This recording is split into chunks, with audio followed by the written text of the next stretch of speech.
Is 3x3 practice still boring for you? Are you still struggling to improve? Were the first 10 practice techniques not enough for you? If you answered yes, then you're in luck, because it's time for 10 more incredible techniques to help you get faster at 3x3. If you haven't seen part 1, click the card in the top right corner to go to that video. With the 20 techniques shown throughout these two videos, you should be seeing your times drop in no time. For those of you who don't know me, my name is Brody, and I make a lot of really helpful tutorials that help you get faster.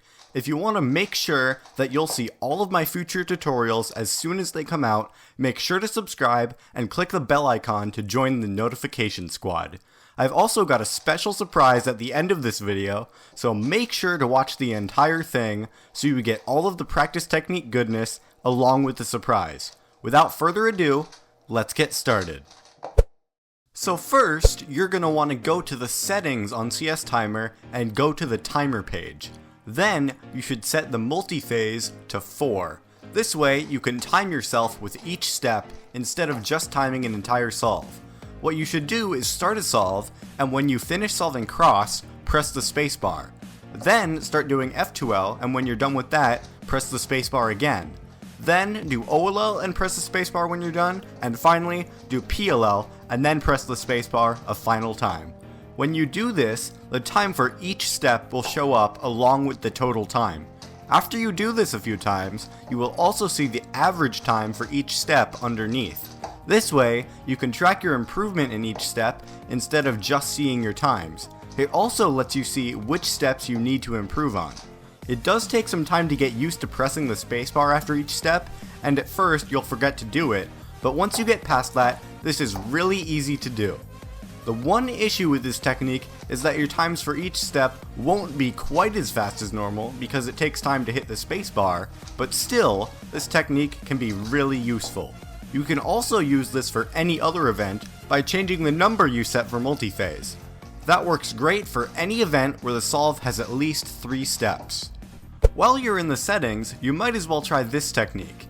Set the multiphase back to 1, and then change the scramble settings so the left box is set to 3x3 and the right box is set to easy cross, which is all the way at the bottom. Like the name suggests, this setting will give you 3x3 scrambles with really easy crosses. These are really useful because a big part of 3x3 is being able to take advantage of lucky situations, which is what this technique lets you practice. For each scramble, you should plan your cross and as many pairs as you can in inspection. Doing this on easy scrambles can get you in the habit of planning as far ahead as you can on regular scrambles, and that can have a huge impact on your times, especially if you've never planned farther than cross before. And in order to be able to transition from what you planned in inspection to the rest of your F2L, you'll need good look ahead. Another awesome way to practice this is to do 3x3 solves on big cubes. Make a new session on CS Timer, and by default it will give you 3x3 scrambles. Then, grab a 5x5 or 6x6, whatever you have around you is fine, and scramble it using just the outer layers, as if it's 3x3 stage for big cubes. Then, time your solves. This is basically the same thing as slow turning, except using a big cube actually forces you to turn slowly, so it's even better for improving your look ahead. This is also really good for practicing 3x3 stage on big cubes, because it teaches you to turn accurately and be in control at all times. Once you get tired of that, you can try out your look ahead skills on 3x3 using a technique called turbo tracking. What you want to do is pick a corner piece that would normally be a part of your F2L, and then start scrambling the cube as fast as you can while still tracking the corner. Make sure not to lose track of it. After a while, stop and make sure that the corner is where you think it is. Doing this kind of practice is awesome for look ahead because you can actually practice it with the TPS you would use in a real solve. Once you get the hang of this with one piece, try it with a corner and edge that make up an F2L pair. This is actually pretty difficult, but it's incredible practice. Those techniques can help with F2L, but can your last layer keep up? Don't worry, because I have techniques for that as well. There's a really easy way to improve your OLL recognition. You just need to do solves with one specific rule in mind. Once you finish F2L, do not do any U moves until you've recognized your OLL. At first, when you try this technique, you'll probably have to completely pause and look at the OLL from all angles before you can recognize it, but after some practice, you'll be able to see the OLL much faster, still not using wasteful U moves. And if you want to avoid wasting U moves during PLL, you need to realize that you probably instinctively can do two-sided PLL recognition and take advantage of it. Here's how. First, start doing an untimed solve, and when you get to OLL, stop and recognize it, and once you know which OLL it is, close your eyes and do the OLL. Keep your eyes closed, and then use your 2 index fingers to cover the back and left sides of the U layer. Now, open your eyes, but make sure not to move your index fingers. Here's where the challenge comes in. Using only the 2 sides that aren't covered, try to recognize the PLL. If you can, try to identify not just the PLL, but also the AUF afterwards. Once you think that you know what they are, close your eyes again and do the PLL and AUF that you guessed. When you're done, hopefully you'll see a solved cube. If you don't, then you didn't recognize the correct PLL and you need more practice. This can be very difficult at first, but it is possible to do correctly 100% of the time. If you have trouble getting the AUF right, I have a tutorial on getting faster at AUF on PLL, and you can go to that video with the card in the top right or by going to the link in the description. You're probably not going to like this next one, but trust me, it works. First, decide what a good time is for you. It might be sub 10 or sub 20 or whatever. Once you've decided, do a solve. If your time is good based on what you just decided, then you can keep solving. But if it isn't, then too bad for you, it's time for push-ups. You can just decide to do a certain amount of push-ups each time you get a bad time, or you could do a certain amount of push-ups for each second away from a good time. This trains you to put 100% effort into every solve and not solve mindlessly because there's something on the line. Also, if you're weak like me, it gives you some exercise, and most of us probably don't get enough of that. There's also a more reflective way of improving your solves that you can do after you've had enough of punishing yourself with push-ups. After each solve, you need to answer 3 questions about the solve, in this order. Was that a good time? What did you do in that solve that made it good or made it bad?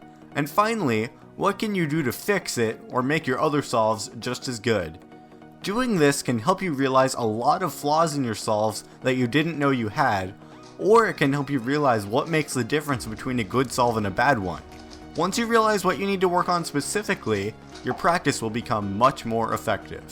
And if you have trouble doing this in real time, there is an even better way to do something very similar. What you want to do is record your solves, preferably from a GoPro angle or something like that, and then upload them to YouTube.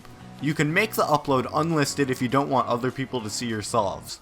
And then, you can use the settings to slow it down to half speed or even quarter speed, and you can rewatch your solve.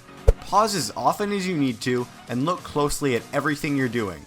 If you see a mistake in your solve, write it down. If you do this with enough solves, you'll start to see a few mistakes repeating very often, and those mistakes are what you need to work on. I made a video a long time ago that went over this technique in a lot more detail, and you can watch that video by clicking the card in the top right corner. All of the techniques so far are good, but they're useless if you can't handle pressure. That's why the most important technique by far is to actually go to competitions and compete. There's no way to really simulate what it's like without doing it for real. You need to learn how to deal with nerves, how to deal with getting bad times, and everything else that comes with competing. The more often you can compete, the better, because getting better at these things takes lots of practice. And trust me, if you only do one of the techniques in this video, do this one. Because being a good solver at home doesn't mean anything if you can't perform well at a competition.